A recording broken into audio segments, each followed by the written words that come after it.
So if you've been playing Poison in Street Fighter V, you know that she has many different versions of EX heart rate. The most common version we've seen is the light plus heavy version.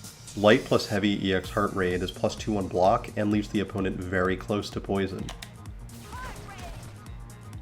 The light plus medium version is a bit slower and is -2 on block, but is confirmable on hit into light heal.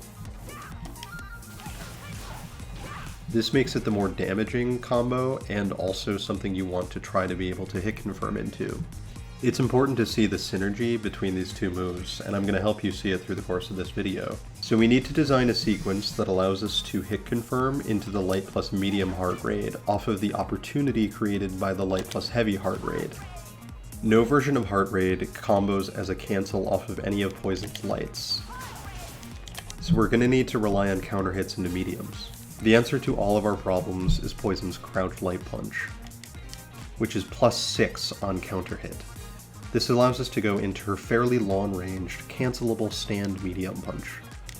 I've set the dummy to do guard recovery jab or to continue blocking. I don't know which is which, but I'll be able to reliably hit confirm between the two to either keep the pressure going or cash out with a combo on hit.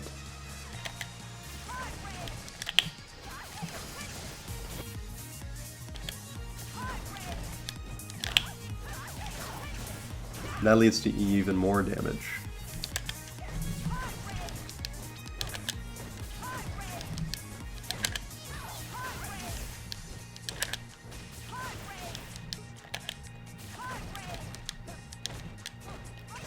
You can end your pressure with medium and gain some space, or suck the opponent back in with EX.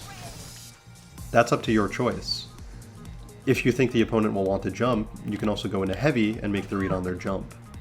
As Poison, it's not to your disadvantage to make space and walk back. If you add Poison's V-Trigger 1 to this mix, the damage you get off of light plus medium EX heart rate skyrockets, which is why it's so important that you're able to combo into mediums off of your counter hit light. Let's demonstrate the V-Trigger damage potential in this hit confirm sequence.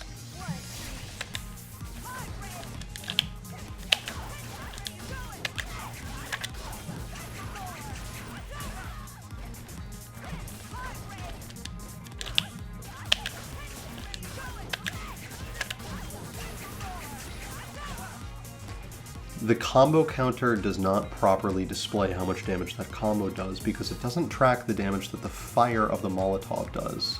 On the counter, it shows 395 damage, but it actually does well over 400, almost closer to 500 damage because of all the time the opponent spends in the fire. And that's off of a 3-bar sequence, 1 bar for the rushdown, 2 bars for the combo, your whole V-trigger, but you've done almost 50% off of an incredibly advantageous situation. With V-Trigger loaded, even if only the second medium punch in the sequence hits, you can still confirm into a lot of damage.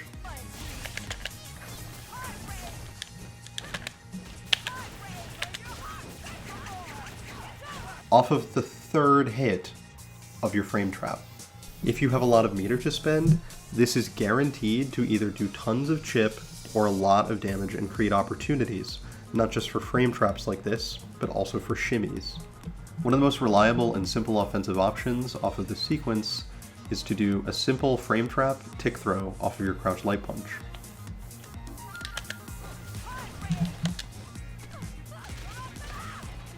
Not even 3-frame jabs are able to escape this. Once you've shown your opponents how good you are at hit confirming into light plus medium heart rate off of your frame traps off of light plus heavy heart rate, you've paved the way to tick throw them or frame trap throw them until they die. Reminder here that your regular 5-frame throw still frame traps 3-frame normals off of your EX light plus heavy heart rate.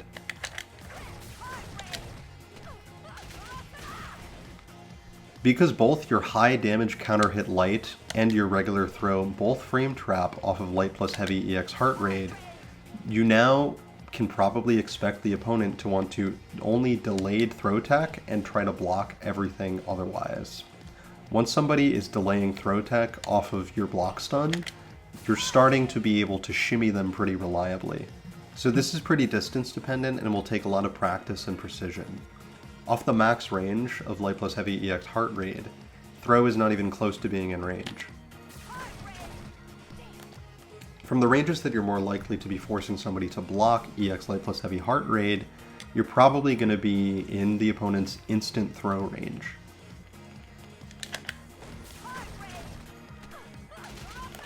Walking back there, I can't make it out of the other poisoned throw range in time. But as we said before, it's unlikely that the opponents will be instantly throw teching all of the time, which is why shimmying should still work pretty reliably. Poison's best shimmy normal is actually her stand medium kick, for its range and for its cancelability into her very damaging light plus medium EX heart rate.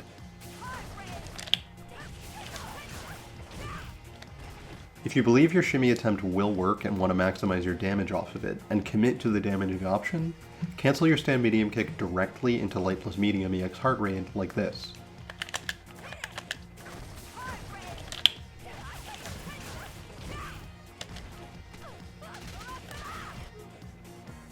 If you want to safely shimmy and get damage on hit or pressure on block without maximizing your damage, then just cancel into another light plus heavy EX heart rate.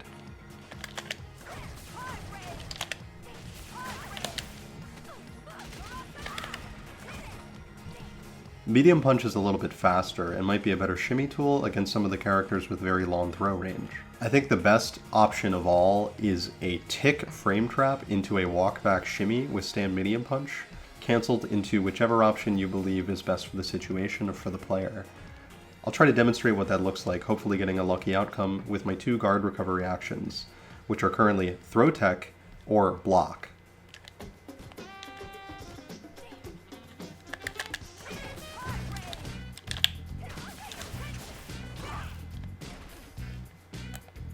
And here's the V-trigger confirm you're able to get if you're doing a frame trap crouch light punch into a walk back shimmy.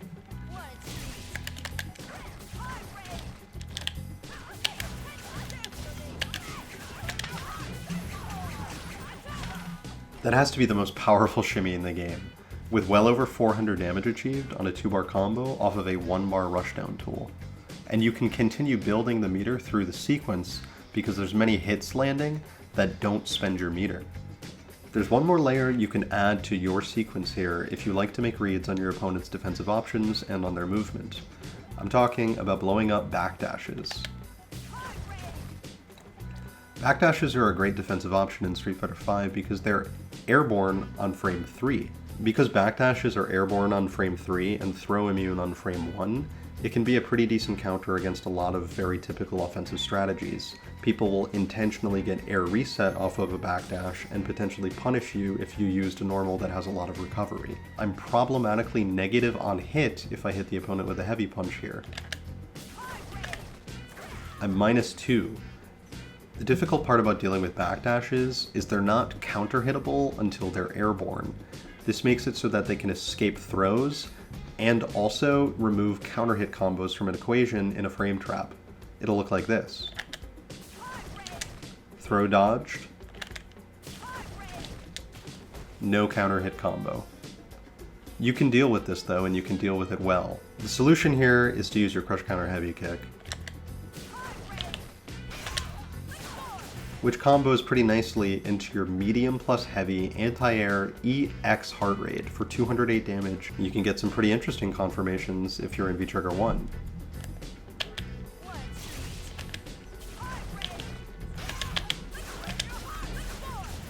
.278 in 2 bars and left in the Molotov.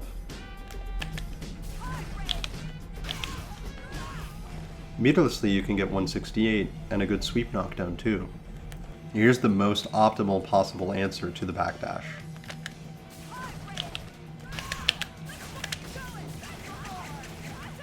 As long as you remember to use the backwards Molotov toss input, you can combo into your EX quarter circle forward punches and do well over 300 damage and keep them burning in that fire just for a single backdash.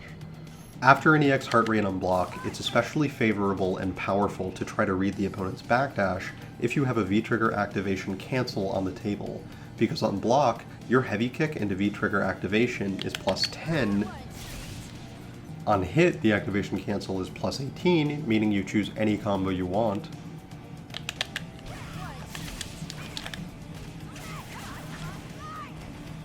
And if you use the activation cancel on hit of a crush counter against a backdash, you are scaling your hit-based damage, but your fire-based damage doesn't scale at all, and so the following combo becomes incredibly powerful.